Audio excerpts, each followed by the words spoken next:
Selamat pagi, Assalamualaikum warahmatullahi wabarakatuh. Pagi Bu, Waalaikumsalam warahmatullahi wabarakatuh. Pagi Bu.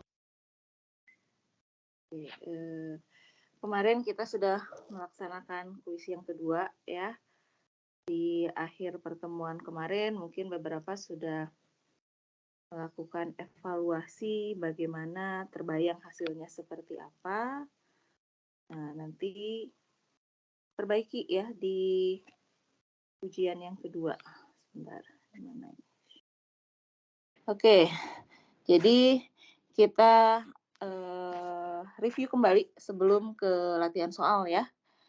Kita sudah selesai membahas sifat fisik gas. Ya, secara umum, gas itu dikarakterisasi oleh tekanan. Ya, untuk menyatakan ada berapa sih gas di dalam suatu wadah, kita biasa menggunakan satuan tekanan.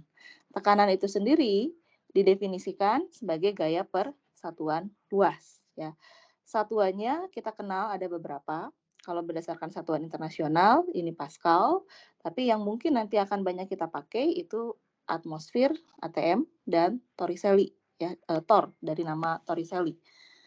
1 ATM itu sama dengan 760 mm Hg. Jadi dalam keadaan standar, ketika diukur di atas permukaan air laut pada temperatur 0 derajat Celcius, itu menyebabkan tinggi air raksa di dalam barometer itu sebesar 760 mm. Ya. Dan milimeter Hg itu juga sama dengan Tor, ya, berasal dari penemu barometer yaitu Torricelli.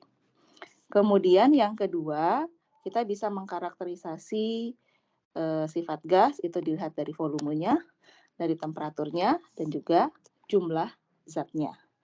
Nanti kalau misalnya ada istilah pada tekanan dan temperatur standar, itu didefinisikan sebagai kondisi temperaturnya 0 derajat Celcius, atau secara umum di sini semua temperatur harus kita ubah ke dalam Kelvin, ya.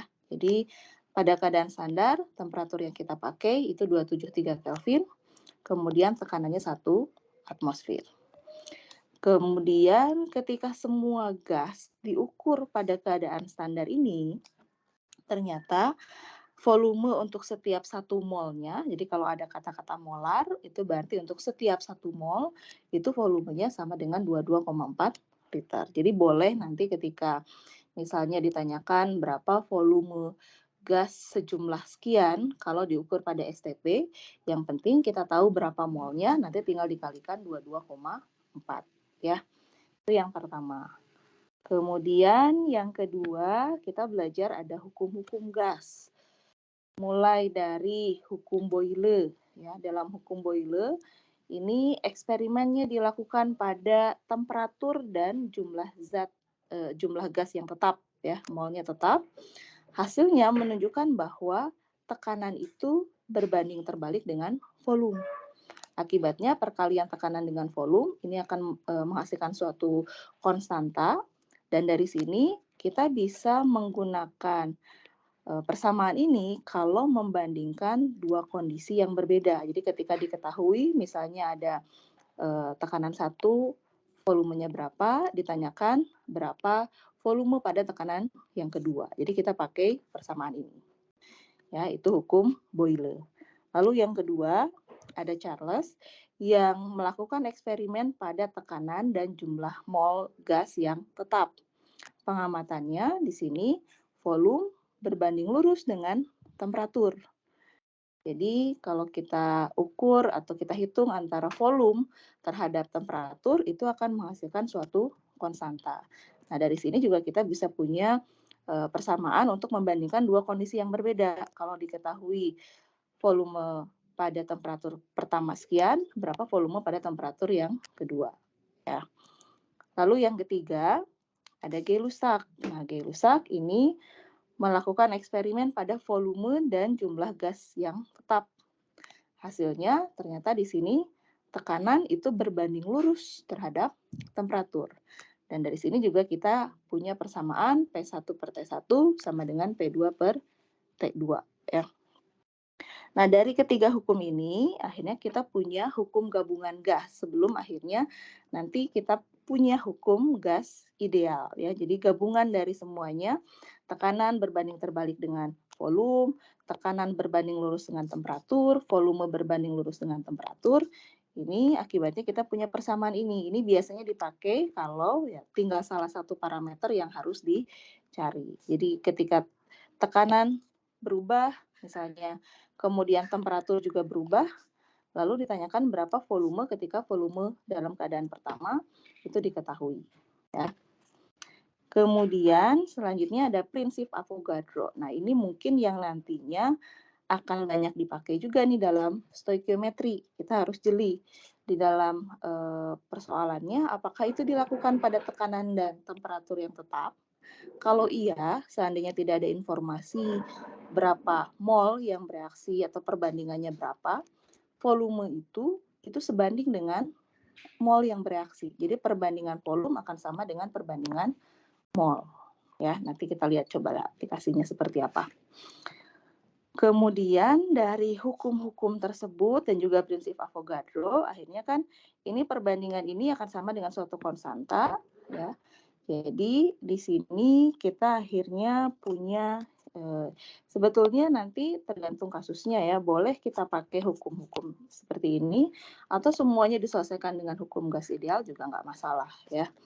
Jadi ini yang harus diingat, hukum gas ideal PV sama dengan nRT. Ini juga sudah banyak kita singgung kemarin waktu di termokimia ya. Kemudian yang namanya gas ideal kan sebetulnya nggak ada ya.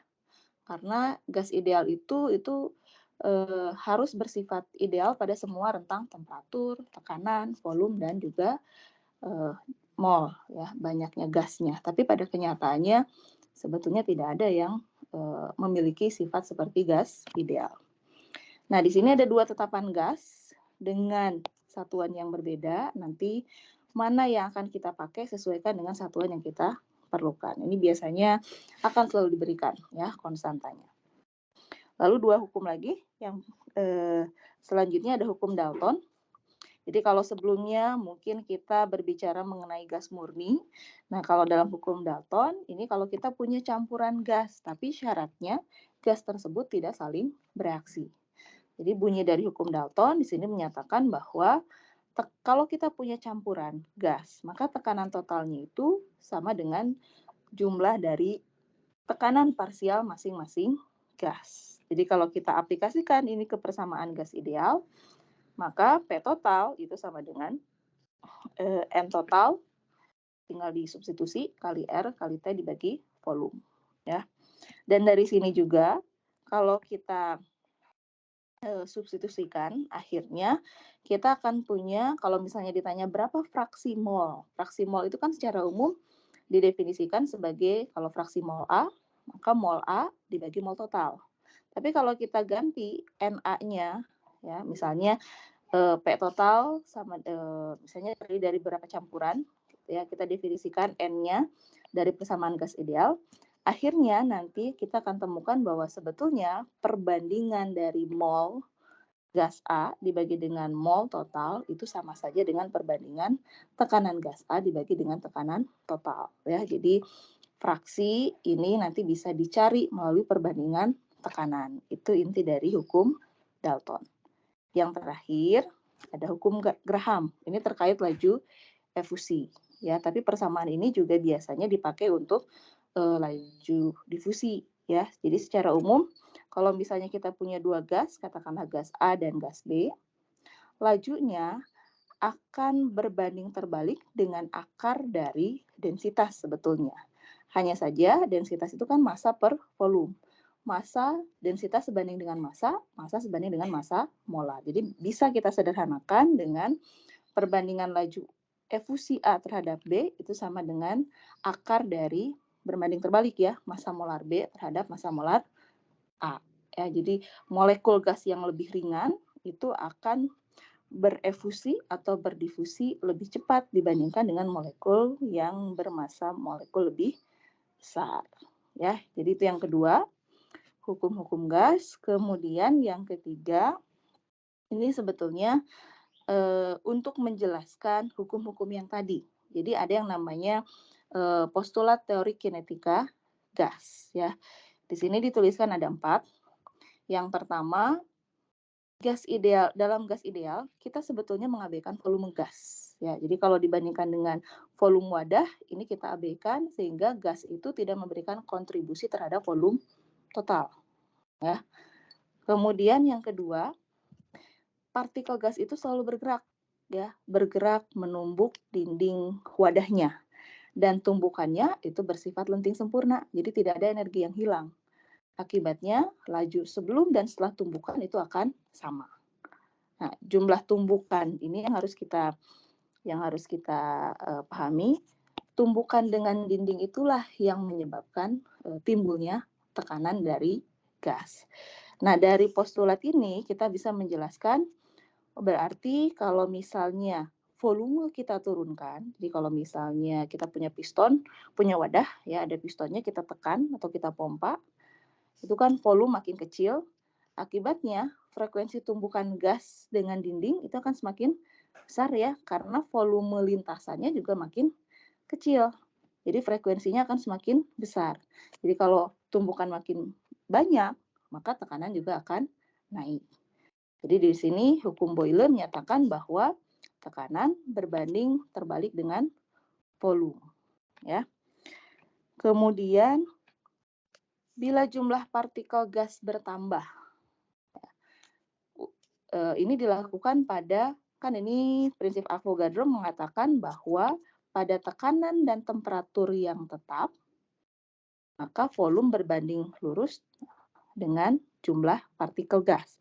Jadi untuk bisa mempertahankan tekanan dan temperatur yang tetap, kalau jumlah partikel gasnya bertambah, otomatis kan tumbukan dengan dinding akan bertambah.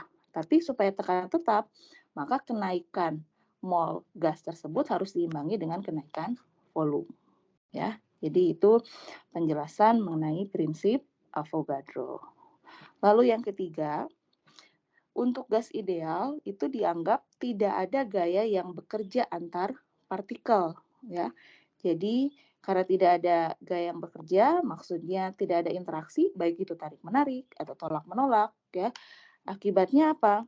Semua partikel gas ini bebas satu sama lain. Jadi ketika bertumbukan tidak ada pengaruhnya antara satu gas dengan satu gas yang lain.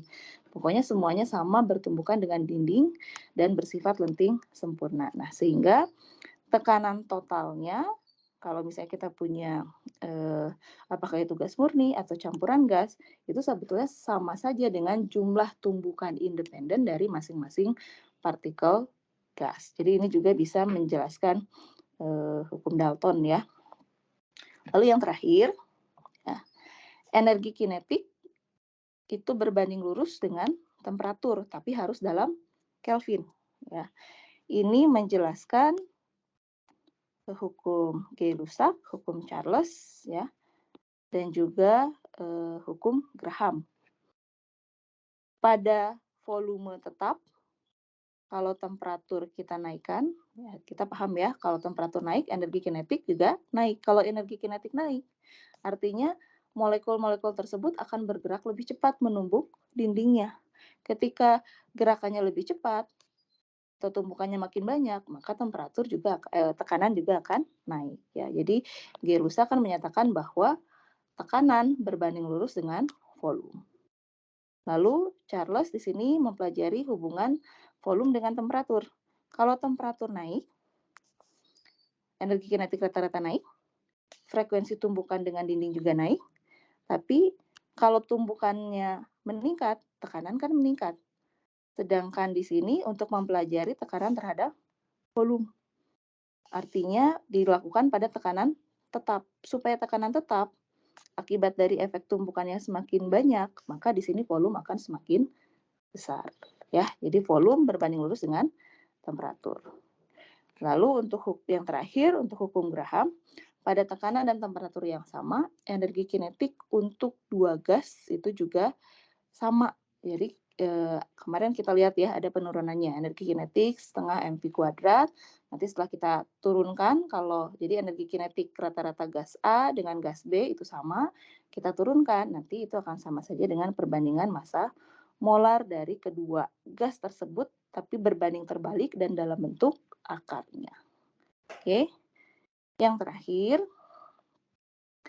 ini perbandingan antara gas ideal dengan gas nyata ya. Kalau tadi kita lihat ada beberapa postulat dari teori kinetika gas. Nah, tapi kan sebetulnya gas itu memiliki volume ya. Sedangkan untuk gas ideal itu diabaikan. Jadi di sini volume gas nyata itu sebetulnya berkontribusi ya, atau lebih besar dibandingkan dengan apa yang kita asumsikan untuk gas ideal. Kemudian pada gas nyata, partikel itu sebetulnya berinteraksi satu sama lain. Ada tarik-menarik, ada tolak-menolak, tergantung dari karakter gasnya ya. Nah, interaksi ini yang menyebabkan molekul gas itu juga bisa membentuk agregat, atau juga ketika yang harusnya dia bertumbukan dengan dinding, tapi karena misalnya dia ditarik oleh molekul di sekitarnya, maka frekuensi tumbukan juga akan berkurang. Kalau frekuensi tumbukan berkurang, maka tekanan juga sebetulnya akan berkurang. Jadi kalau kita hitung sebetulnya dibandingkan dengan tekanan yang kita hitung menggunakan PV-nRT, gas nyata itu akan selalu menghasilkan tekanan yang lebih kecil ya, karena ada faktor koreksi volume dan interaksi. Nah, dua faktor itu dinyatakan dalam persamaan van der Waals. Ini nggak apa-apa, tidak perlu dihafal, biasanya akan diberikan. Tapi yang perlu dipahami di sini ada dua faktor koreksi. Ya, faktor koreksi A terhadap tekanan menjelaskan apa? Ini A terhadap tekanan. Tadi tekanan dipengaruhi oleh frekuensi tumbukan. Frekuensi tumbukan dipengaruhi oleh interaksi. Jadi A ini menerangkan efek interaksi antar molekul gas. Maknanya kalau misalnya nanti kita bandingkan ada dua gas dengan nilai A yang berbeda, A semakin besar artinya interaksinya juga semakin besar. A semakin kecil, interaksinya semakin kecil. Jenis interaksinya apa? Itu yang nanti akan kita bahas di bab yang terakhir ya. Lalu B, ini dalam persamaannya koreksi terhadap volume. Maknanya ini sederhana, kalau semakin besar B-nya artinya volumenya semakin besar. B-nya semakin kecil, volume molekul gasnya semakin kecil ya. Jadi itu ringkasan materi yang ada di dalam bab gas. Untuk selanjutnya mungkin kita akan mulai dari bahas ini aja dulu ya. Sebetulnya ini sudah ada jawabannya di EduNext, tapi kita coba lihat sama-sama ya. Baru nanti kalau misalnya ada waktu atau mungkin nanti minggu depannya kita bahas soal-soal yang lain. Oke. Isooktana C8H18. Ini komponen utama bensin yang digunakan untuk menentukan angka oktan. Yang pertama yang diminta reaksi setara pembakaran sempurna lengkap dengan fasa. Ingat, pembakaran berarti reaksikan dengan oksigen. Ya. Lengkap dengan fasanya. Karena ini komponen utama bensin, ya berarti C8H18, fasanya apa? Liquid ya, cairan. Dibakar dengan oksigen. Nah, defaultnya pembakaran sempurna akan menghasilkan CO2 gas dan H2O-nya cair. Tinggal O. Tapi di sini disebutkan pada reaksi ini dihasilkan uap air. Nah, berarti ini yang dihasilkan adalah uap air. Tinggal kita setarakan. C-nya 8, H-nya 18, berarti 9. Oksigennya 16 tambah 9, 25 ya. Silakan dikoreksi kalau ada yang keliru ya. Ini pertanyaan umum ya, di termokimia juga sering keluar. Nah, tadi kita membahas hukum-hukum dan lain sebagainya, sisanya sebetulnya itu balik lagi ke stoikiometri. Jadi dasar stoikiometri jangan dilupakan ya. Oke. Yang kedua, diasumsikan bensin mengandung 100% isooktana. Kerapatannya sekian. Yang ditanyakan, nah ini mulai stoikiometri. Stoikiometri itu kan membandingkan satu spesi dengan spesi yang lain di dalam suatu persamaan reaksi yang setara. Di sini informasi awalnya ada isooktana. Ini ada kerapatan, berarti nanti pasti ada volume ya. Jadi di awal di awal kita punya informasi isooktananya ya. Berarti misalnya kita cari masanya dulu. Karena informasinya di sini volume. Kemudian kita ubah ke mililiter saja. Berarti kali 13 ya. Liter ke mililiter 13 ya. Dikali 0,792 gram per mili. Ini coret, jadi nanti kita akan dapat berapa masanya. Jadi informasi awal, ini sama seperti soal stoikiometri sebelumnya. Materi kuis 1 kan itu secara umum stoikiometri ya, banyaknya perhitungannya.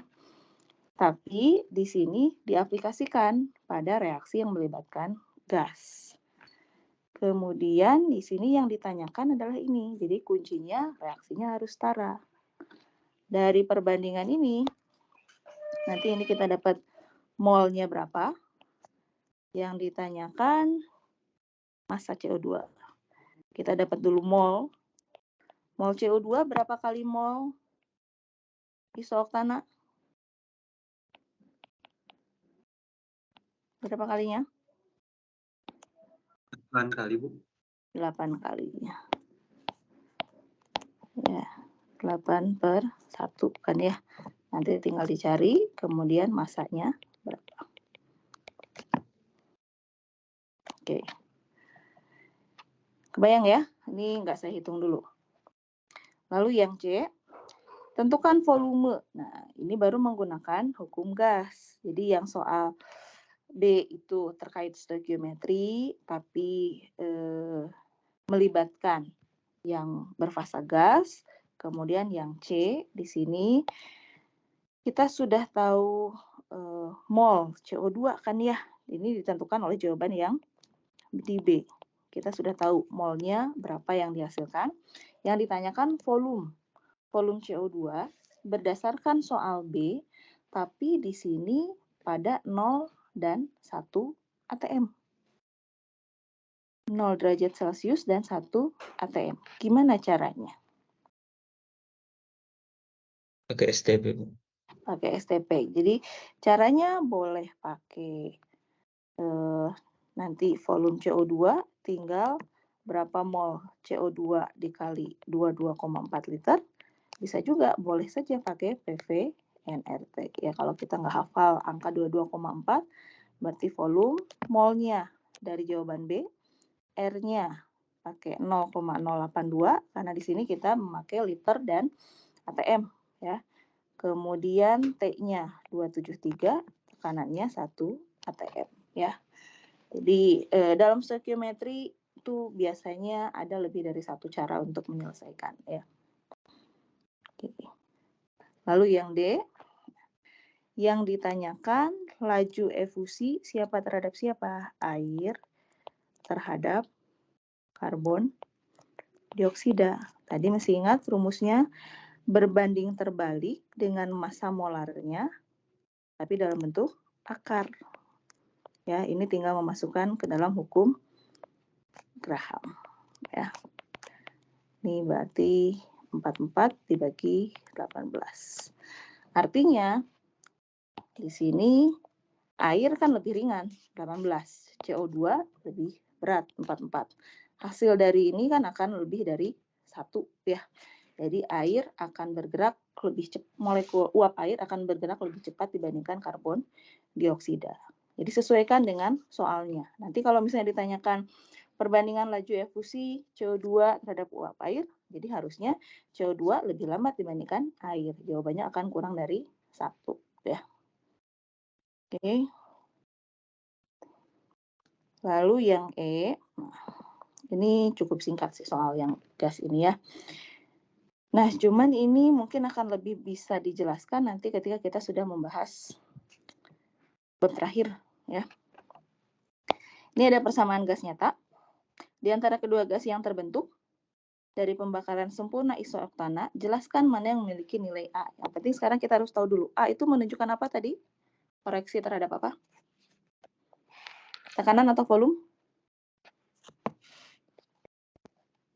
Nah, ini dari persamaan ini. Koreksi terhadap tekanan yang menyatakan apa? Yang menunjukkan apa? Interaksi ya. Kalau B ya menunjukkan volume. Nah, nanti mungkin sekilas sebelum kita minggu depan bahas ke bab terakhir. Untuk menentukan interaksi itu secara umum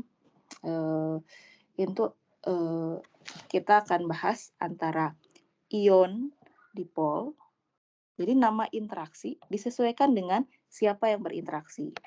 Ion dipol berarti yang berinteraksi senyawa ion dengan molekul polar. Jadi ini ke bawah lagi. Kepolaran akan terus kita pakai ya. Jadi kalau yang kemarin di soal kuisnya masih salah-salah gitu ya. Ternyata ini masih akan terus kepake nanti sampai bab di gas ada berkaitan dengan faktor koreksi A, kemudian di bab terakhir sifat cairan, kelarutan juga itu akan tetap dipakai ya. Jadi yang masih belum paham tolong dilatih kembali bagaimana cara menentukan kepolaran molekul ya. Jadi yang pertama berdasarkan kekuatannya, seandainya molekulnya itu besarnya setara ya, katakanlah ukurannya setara, interaksi yang paling kuat itu ion dipol. Yang kedua, dipol-dipol. Artinya yang berinteraksi siapa? Molekul polar dengan molekul polar. Nah, tapi dipol-dipol ini kita bisa bagi dua. Ada yang namanya dipol-dipol khusus yang kita sebut sebagai ikatan hidrogen. Apa yang dimaksud dengan ikatan hidrogen? Contohnya aplikasinya air. Air itu punya ikatan hidrogen. Dari mana? Ikatan hidrogen, ya berarti ini harus dalam dua molekul yang berbeda ya. Jadi nanti di bab terakhir kita akan mempelajari gaya antar molekul. Jadi harus dari dua molekul yang berbeda. Kalau di dalam satu molekul kita sebut intramolekul. Itu kekuatan ikatannya lebih besar karena ikatannya ikatan kovalen. Kalau ini antar molekul. Contoh dipol-dipol khusus yang kita sebut sebagai ikatan hidrogen itu ikatan yang dibentuk dari atom hidrogen dari satu molekul dan dia terikat dengan atom yang sangat elektronegatif. Ada apa saja atom yang sangat elektronegatif? Kita tahu deret elektronegatifan sebelumnya. F, O, dan N. Ya, jadi kalau dalam suatu molekul ada hidrogen yang terikat dengan salah satu atom ini, di air kan ada ini. Lalu dia berinteraksi dengan atom-atom ini, tapi pada molekul yang lain. Nah, ini kita sebut sebagai ikatan hidrogen. Ya, yang saya gambarkan dengan garis putus-putus. Kalau garis tegas itu ikatan kovalen di dalam molekulnya. Ya. Nah, jadi kenapa disebut dipol-dipol khusus? Karena ini antara molekul polar dengan molekul polar, tapi kekuatan ikatannya yang H terikat dengan F, lalu dia berinteraksi misalnya dengan O, dengan N, dengan F lagi misalnya, itu ternyata kekuatan ikatan jauh lebih besar dibandingkan dipol-dipol secara umum. Ya, jadi yang kedua urutannya, yang pertama ion dipol, antara ion, contohnya apa ion dipol? Kita larutkan garam, katakanlah NaCl dalam air. Kenapa bisa larut? Garam kan bentuknya padatan ya. Ketika kita celupkan, garamnya hilang, padatannya hilang karena dia larut. Kenapa larut? Karena ada gaya antar molekul yang menstabilkan garam tersebut di dalam pelarut air. Gaya apa? Gaya ion dipol.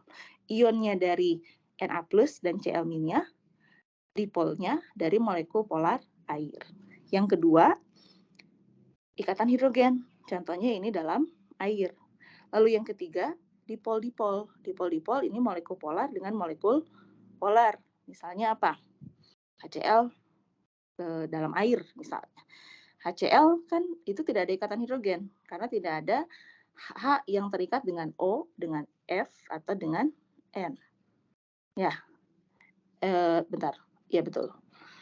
Tidak mungkin membentuk ikatan hidrogen. Contoh misalnya HCl. Kita interaksikan dengan air. Kemungkinan yang bisa membentuk ikatan hidrogen ini ada H terikat dengan O. tapi dia harus terikat dengan 3 atom ini. Di dalam HCl kan nggak ada. Jadi ini ikatan hidrogennya ya hanya sama molekul air. Ya. Yang terakhir itu gaya London atau gaya dispersi. Itu sebetulnya ada di dalam semua molekul. Ya. Jadi kalau misalnya molekulnya nonpolar dilarutkan dalam nonpolar, itu gayanya gaya dispersi. Nah, balik lagi ke sini, nanti kita bahas lebih detail nanti ya di bab terakhir. Balik lagi ke sini, ini antara air dan CO2 ya. Pertanyaannya ini, di antara kedua gas yang terbentuk kan ini. Jadi antara uap air dan CO2, kita sudah belajar, CO2 sifatnya apa? Kalau ini polar, CO2 ini kan kemarin ya, sekilas menentukan kepolaran. Lewisnya dulu. Lewis sudah benar, geometrinya dulu. CO2 geometrinya linier. Nah, sekarang kalau sudah tahu geometri, lihat perikatannya. Kemana kerapatan elektron akan ditarik?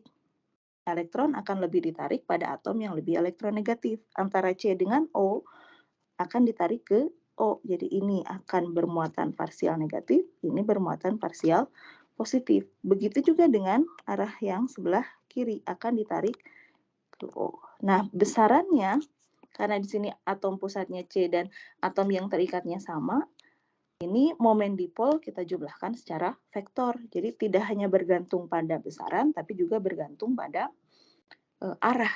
Ya, ini besarannya sama, arahnya berlawanan, maka resultan momen dipolnya ini akan sama dengan 0. Jadi ini sifatnya akan non-polar. Nah, tadi sudah dibahas sekilas berdasarkan kekuatan interaksi, urutan pertama ion dipol, ikatan hidrogen, dipol-dipol, dispersi, London. Ini yang dominan adalah dispersi London. Jadi yang perlu kita bandingkan antara dua. Mana yang lebih kuat ikatan hidrogen? Ya, jadi A yang lebih besar, ini yang air. Karena apa? Karena di dalam air ini gaya antar molekul yang dominannya adalah ikatan hidrogen, lebih kuat dibandingkan dispersi London dalam CO2. Sampai di sini ada yang mau ditanyakan dulu? Dari soal ini? Sudah cukup jelas? Iya, Adil. Antara CO2 sama H2-nya, itu nggak ada ikatan antar molekulnya. CO2 dengan antara CO2 dengan air. Ini antara, jadi di sini tidak dilarutkan dalam air. Di dalam CO2 dengan CO2, air dengan air. Itu konteksnya. Bayang nggak? Jadi kita sedang membahas dua gas yang terpisah, uap air dengan uap air, CO2 dengan CO2. Di interaksi kan bayangkan dalam suatu wadah, kita punya tabung, kita isi dengan gas CO2. Di dalam tabung itu ada banyak sekali molekul CO2. Nah, molekul CO2 dengan CO2 itu diikat ya pada jarak tertentu, tentu jaraknya yang cukup jauh ya dibandingkan dengan pada cairan dan juga padatan. Tapi ada gaya yang mempertahankan dia berada pada jarak tertentu. Gayanya apa? Itu gaya antar molekul. Gaya antar molekulnya apa lebih spesifiknya? Gaya dispersi London. Uap air dengan uap air itu juga dijaga pada jarak tertentu yang menyebabkan dia berada dalam fasa gas. Gayanya apa? Ikatan hidrogen. Kebayang? Kebayang. Oke, ada lagi? Masih ada waktu. Ini saya sudah, ini nggak tahu kalian soal-soal yang sudah saya upload di EduNext tuh sudah dilihat dan dikerjakan atau belum sesuai dengan babnya. Saya lewat dulu yang bagian awal-awal, kita coba lihat yang dari soal ujian aja ya. Ini nomor 19. Tapi selebihnya kita bahas minggu depan. Oke. Amonium perklorat merupakan bahan bakar padat yang digunakan dalam pesawat ruang angkasa. Pada suhu yang sangat tinggi, bahan bakar tersebut terdekomposisi sempurna menjadi gas nitrogen, klor, oksigen, dan uap air. Jadi semuanya dalam bentuk gas ya. Nitrogen gas, Cl2 gas, oksigen gas, airnya juga dalam bentuk gas. Yang pertama, nah lagi-lagi karena ini stoikiometri, pasti kalian harus bisa menyetarakan persamaan reaksi.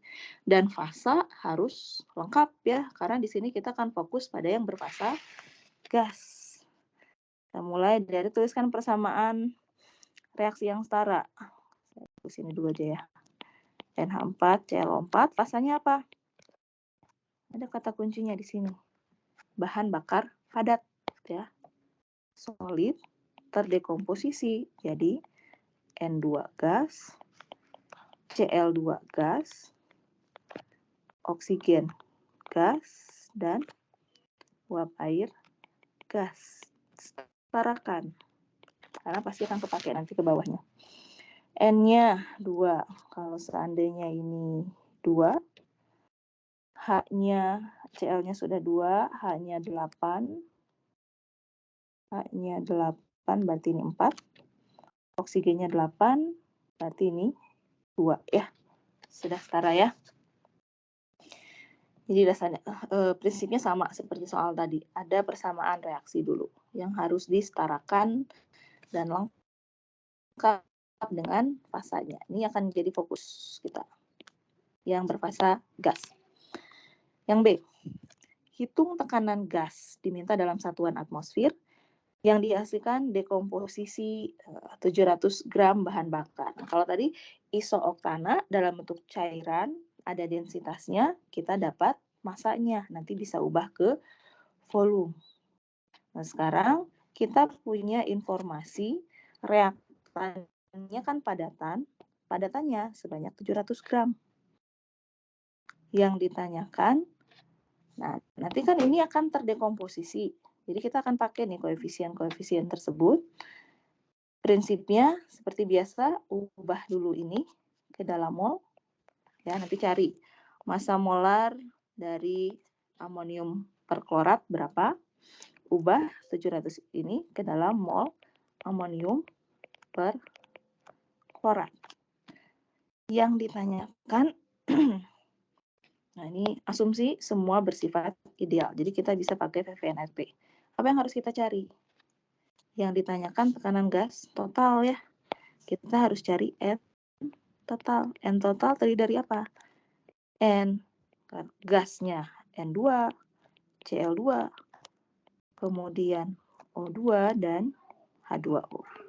Nah, berapa perbandingan mol masing-masing gas?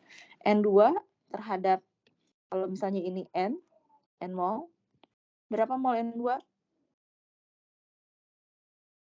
Setengah. Setengahnya. Cl2 setengah juga. Ya.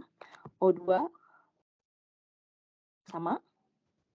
Oksigen 2N. Jadi kalau kita total, ini sebetulnya 2, 3, 4 ya. N total ini akan sama dengan 4 mol amonium perklorat. Ya. Nanti setelah dapat mol diapakan? Pakai PV NRT atau V sama dengan nanti N total kali R 0,082, T-nya kita pakai, ingat selalu dalam Kelvin ya, semua ubah temperatur dalam Kelvin.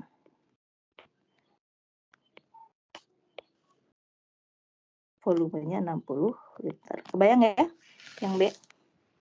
Jadi kalau biasanya dalam stoikiometri diketahui reaktan, misalnya kita sudah bisa ubah ke dalam mol. Yang ditanyakan hanya salah satu spesi. Tapi karena di sini gas, dan gasnya memang lebih dari satu, yang ditanyakan itu adalah tekanan gas total. Ya. Lalu yang C, hitung massa jenis campuran gas dalam satuan gram per liter.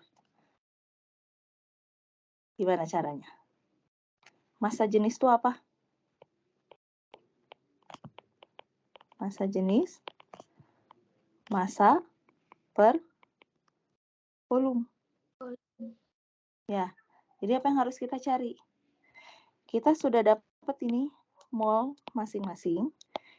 Nanti kita jumlahkan berapa massa N2, massa Cl2, massa O2, massa H2O. Ini kita jumlah, tinggal nanti bagi dengan volume wadahnya, ya, volume tangki. Ini tangki. Bagi 60 liter. Nah, karakteristik dari gas, ingat dia punya densitas rendah. Jadi nanti hasilnya wajar kalau angkanya relatif kecil. Karena memang, kenapa densitas rendahnya? Karena dalam satu volume tertentu, jumlah partikelnya itu kecil, sedikit. Jadi jarak antara molekul dengan molekul yang lain itu berjauhan. Itu kan karakteristik dari sifat gas. Makanya dia bisa dikompres. Kompres itu maknanya apa? Kita menghilangkan jarak dari antar molekul gas tersebut, mengurangi jarak tersebut. Tapi kalau air, kalau padatan apalagi nggak bisa kita kompres karena memang dia jaraknya sudah berdekatan, sudah teratur, ya, gas sulit untuk dikompres. Cairan mungkin relatif masih bisa dikompres, tapi tetap secara praktis ya kita sebut tidak bisa kita kompres. Nah, makanya ini ada kaitannya kemarin dengan termokimia. Dengan kerja yang kita pelajari itu kan kerja yang diakibatkan oleh perubahan volume terhadap tekanan luar, min P kali delta V. Kerja itu hanya akan ada nilainya kalau melibatkan reaksi yang berkuasa gas. Karena yang akan berpengaruh terhadap perubahan volume itu hanya yang gas. Ya. Ini nggak saya selesaikan ya. Nanti saya hanya tulis caranya dulu. Nanti silakan kalian kerjakan. Oke. Yang D, hitung tekanan parsial gas oksigen. Gimana caranya? Tadi tekanan parsial bisa lewat apa?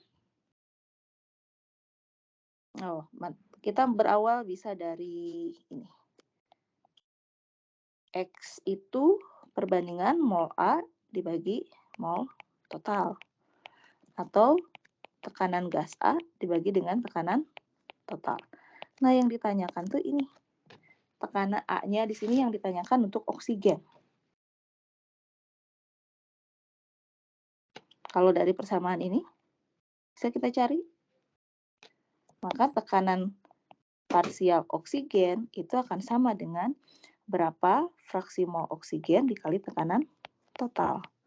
Tekanan total ini kita dapat dari jawaban B. X oksigen dari mana? Ini kita punya oksigen itu sama ya dengan amonium perklorat. Mol totalnya ini 4 mol amonium perklorat. Jadi ini mol oksigen dibagi mol total.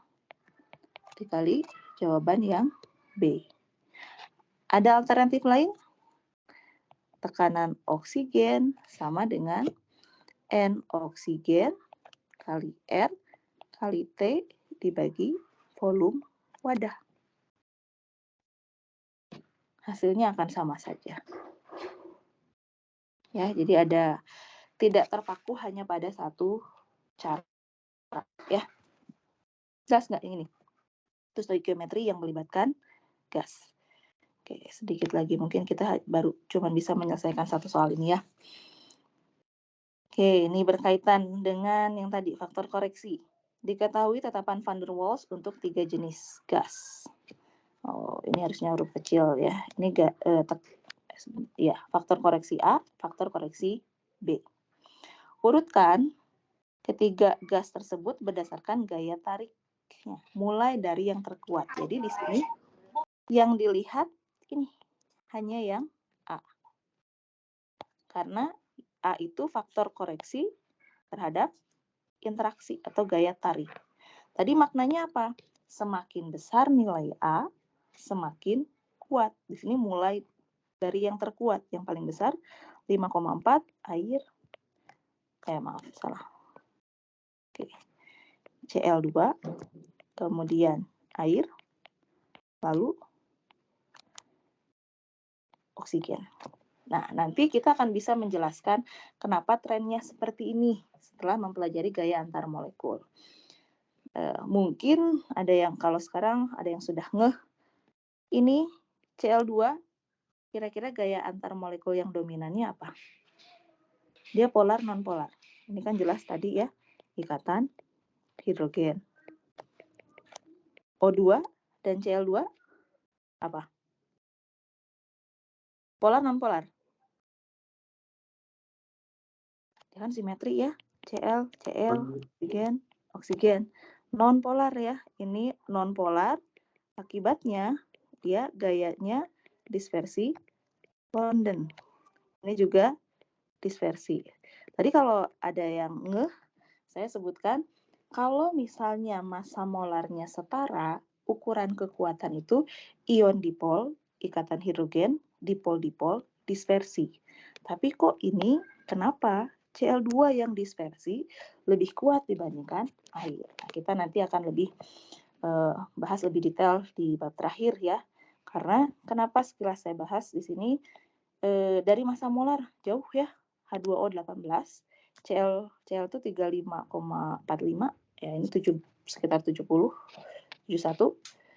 Jadi meskipun gaya antar molekul yang paling dominannya itu dispersi, tapi ketika dia massa molarnya cukup besar, itu bisa jauh lebih kuat dibandingkan ikatan hidrogen. Ya, itu sekilas. Nanti kita bahas lebih detail di bab terakhir. Oke, ini harusnya singkat. Seandainya tangki gas bervolume 60 liter hanya berisi 10 mol gas oksigen yang tidak bersifat ideal, hitung nilai koreksi terhadap tekanan gas tersebut dalam satuan atm. Jadi kita hitung menggunakan tekanan gas nyata. Jadi ini nanti tinggal masukkan ke dalam persamaan gas ideal. Yang diminta hanya untuk oksigen, datanya berarti kita pakai yang ini, A dan B-nya.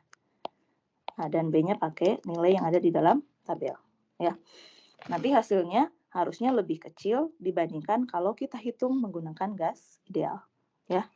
Yang terakhir, Cl2. Cl2 tadi 35,45 kali 2.